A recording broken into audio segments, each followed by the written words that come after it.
Now we're going to pop up Geep Chryst, who has a very impressive resume in his own right. Obviously, recently coached with the Broncos, 49ers, previously the Panthers, Cardinals, has done some great things at the college level, NFL level, and now with the Hub Football Camp. Make sure you check those guys out, hubfootball.com. NFL Draft Bible, excited to be on location for the Hub Camp, brought to you by Don Yee. November 14th, San Diego will be on location, providing you with coverage. It is providing a huge need in the marketplace with the COVID pandemic. Trying to get players, street free agents, that is, inside the building has been extremely difficult. So we're going to talk to Geep a little bit about that, but we welcome him into the show here on the State of Football. Good morning, Geep. How are you this morning? Enjoying listening to Clark. Yeah, I mean, hey, there's a guy that could, take you back through the archives and going through memory lane with some of the players there.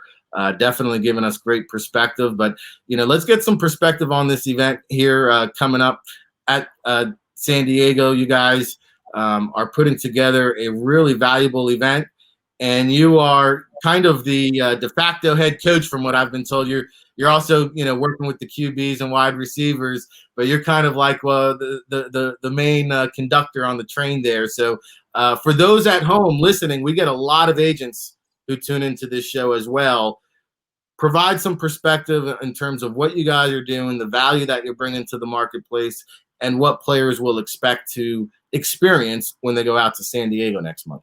We're exactly right using the term marketplace, because we know it's a opportunity for the players that are coming. It's an opportunity for agents who are representing players. But more importantly, we know, and I've been coaching the NFL for 25 years, you have players that get injured. You have players that aren't performing.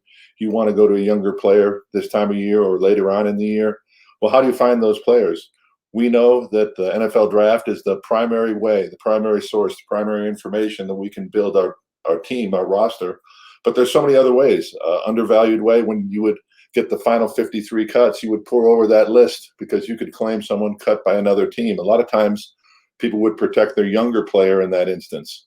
Then you would have not only the unrestricted free agents in the offseason, but the street free agents. You'd also have the June 1st cuts as well. So we see the hub right in the middle of the marketplace. It was a great vision by Don Yee, along with Jamie and Tom, to say there are some really talented players out here. And I know when I was coaching in the huddle at Chicago and the Bears in 1991, we had Keenan McCardle step into the practice squad huddle, and he had just been picked up from the Browns. And then the Browns had an injury, so he was claimed. And that Sunday, he had 2 touchdown passes. Keenan never was on another practice squad. I think he played 13 years in the NFL.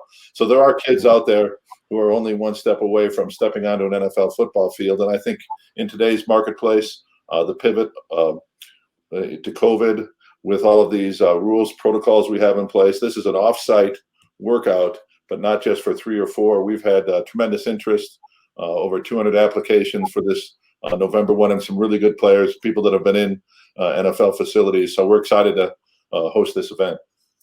Yeah, I've had a chance to see some of the registrations. We'll be announcing some confirmation soon on the Twitter, but I mean, it's a great combination of some veteran guys that you say, oh, wow, I didn't realize he's not signed. And then some of the rookies that were overseen in this draft process. And you think about this. Last year, there was 521 rookie tryouts. Yep. This year, there was 0. Yep, exactly. Pandemic. So that's 500 fewer opportunities right there. Then they say, hey, by the way, you've got to cut down camp from 90 guys to 80 guys. There's another 300 opportunities gone. And so now with the no COVID protocol, we just saw the East-West Shrine game have to cancel yesterday, because now essentially, if you want to come inside an NFL building, you've got to self-quarantine for 5 days, pass X amount of tests, and then you get to try out. And then you go back into quarantine, and then you get to play. It's like a 2-week process just to try out a guy. And you saw Anthony, Coach Lynn on Hard Knocks say, hey, if we didn't have preseason last year, Austin Ekeler would probably be on the streets. That's right. And every year you get guys like that. So the response has been remarkable. The agents that I've spoken to about it are 100% behind this concept. And the NFL teams are 100% behind this concept. In fact, I've talked to Tommy Goodhines, who you mentioned, and they're getting lists, Don and Tom and Jim, they're getting lists, myself and John, they're getting lists directly from the teams. Like, hey, these are the guys we want to see. I think that's what a marketplace means. When you say it's in the middle of the marketplace, a hub is right in the middle of it. We're right in the middle of this intersection. And the good news is everyone is getting along with everyone else out. It's a legitimate operation. Sometimes when you would, hey, I want a ticket to get into a game. Well, that's a marketplace too, but I don't want to buy it from the guy in the trench coat standing on the corner. I might want to go on my phone to StubHub or Ticketmaster or whoever the secondary ticket market is. And I've got great confidence that I'm buying a product at market value. The free market will dictate what that price is, whether I want to sit on the 50 and pay more, or just get in the event and sit in the end zone and pay less. So it really is in the middle of a marketplace. The names are very impressive. We enjoyed what we did. The feedback we got from the diagnostics that we ran on these kids, that's the other thing that you're seeing. Originally, you saw people like Leonard Fournette and Christian McCaffrey sit out of bowl games. They opted out of bowl games. And then we saw with the COVID, we had people opting out of entire football seasons. They still want to play football. They still have market value. So how can they go to show their skills without risking injury? And I think the hub is a great place to do that. Yeah, and the real value is you guys had a handful of NFL teams on location, on site, NFL scouts on site. There will be more NFL scouts on site. But the great thing is you guys bring in the professional camera crew. You're shooting the coaches' film. It's being distributed to all 32. I've got GM saying, hey, can you send me the roster? I can't wait to see it. Let me know who looks good out there. And so the next question is the biggest question I get asked, and I'll let you explain it because you're the one conducting the train. But the number one question is, hey, well, what exactly am I going to be doing from a player perspective? And I think the great thing is what I've heard from the NFL teams, there will be no combine testing, no measurables, none of that stuff. They've got the numbers, right? They've got their own numbers for the most part. And so they want to see if they can play, if they're still in shape, if they're doing the things they want to be doing. And so what are the type of drills? What are the kind of what kind of workout? I get asked, will there be one-on-ones? Will there be 7-on-7s? Is it strictly positional work? Take us through that process and what you run these guys through. So you're exactly right. We're not looking for combine numbers because those are used as one of many diagnostics. We've also known, as you said, that the Shrine Bowl is canceled. The Senior Bowl or the East-West Shrine or these other events that would be more skewed toward football, but you're still playing 11-on-11 with all the risks inherent. What we're trying to do with the drills, number one, is show people are healthy and also in shape. If we have both health and in shape, now what you have is a real chance. We've actually encouraged the scouts to come up to either Tom, Jamie, or myself and pat me on the shoulder and say, hey, can we see the quarterback instead of faking left and rolling to his right? Can he fake to the right and roll to the left? So that type of feedback we can incorporate into the drill without those scouts running the drill. They feel like there's a connection. So it's really scouting 2.0.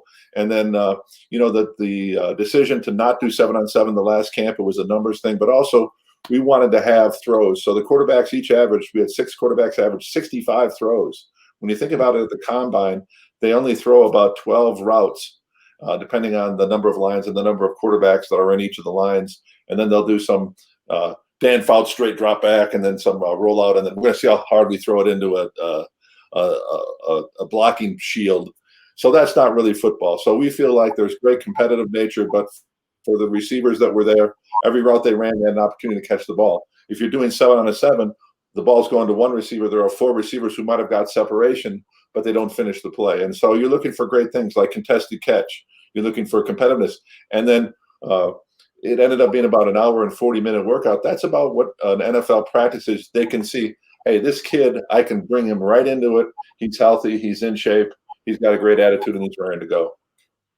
Yeah, and, making sure they're in shape and being COVID-free, those are 2 of the best assets you can have nowadays as a sleep crew. Especially against the December. Yeah.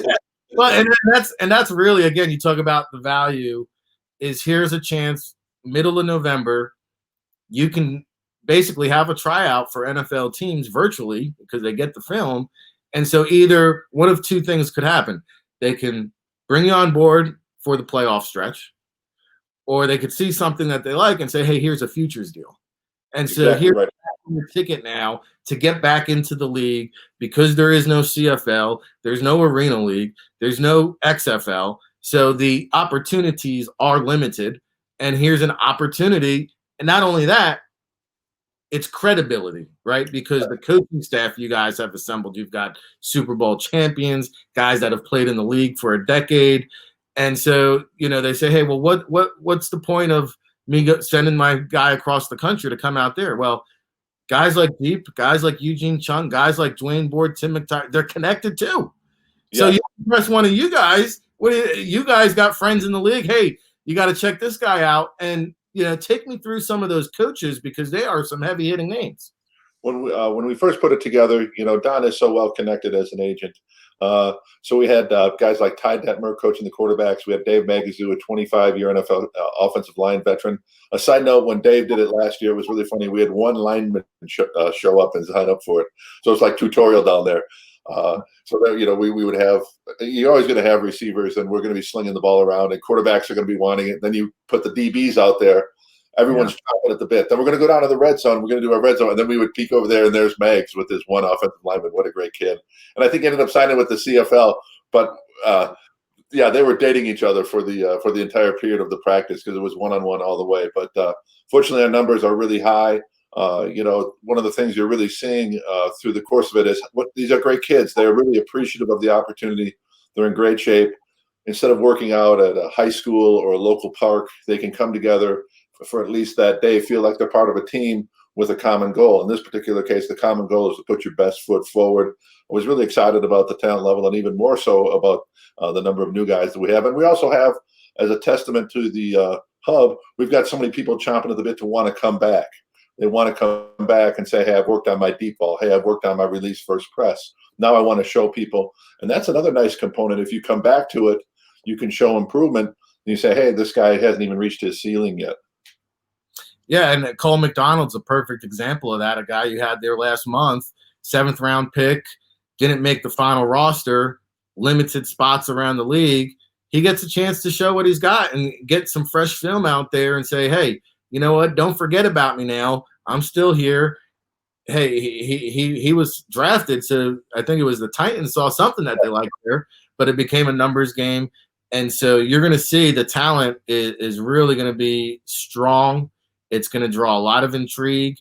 And I've been spending a good portion of my days talking to the agent community, talking to the scouting community about what we're doing out there. And once it all comes to fruition and you guys out there in the listening audience see the final product, and we'll be on location providing updates of some of the standouts and top performers and guys that go on and latch on.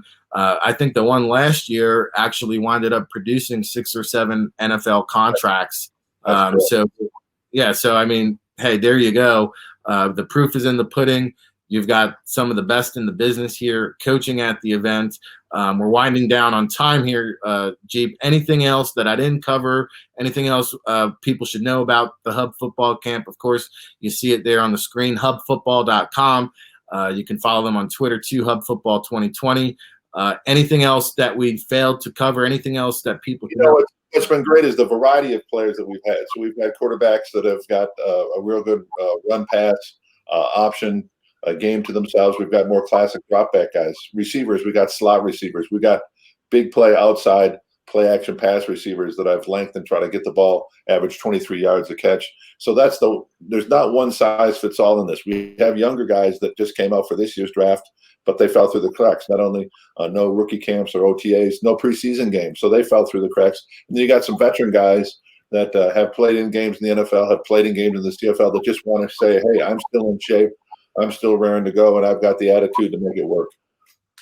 Yeah, Connor Davis is somebody I spoke to yesterday. He was in the XFL. He was in the Alliance League. He was just on the Jets a couple weeks ago. I know there's another team that just requested his phone. He'll be out at the Hub. So it's just really exciting times. I'm looking forward to getting on the road and doing some in-person scout. And I've been bundled up here down at the – San Diego's great, America's finest city. Yeah, so, hey, I'm going to go from one coast to the other. They're going to get out of the Jersey Shore, get into the sunny San Diego, and soak in some football. And my co-host here, John Murphy, who's with me every day, he's experiencing the hurricane right now down there in the Gulf Coast region. So he's without internet. He couldn't join us today. I know he's looking forward to getting out to sunny San Diego and out of that hurricane season. And I look forward to linking up with you in person, Geep, out there. And really looking forward to a wonderful event. So thank you for what you're doing for these players, and just a wonderful opportunity. Of course, Don Yee, the agent for Tom Brady and Sean Payton, in case you didn't know, he's just a little bit connected. So, we're going to have a great showcase out there. And again, thank you for the time, Geep. Enjoy the rest of your day, and I will see you in a couple weeks, my man. Likewise, Rick. Look forward to seeing you.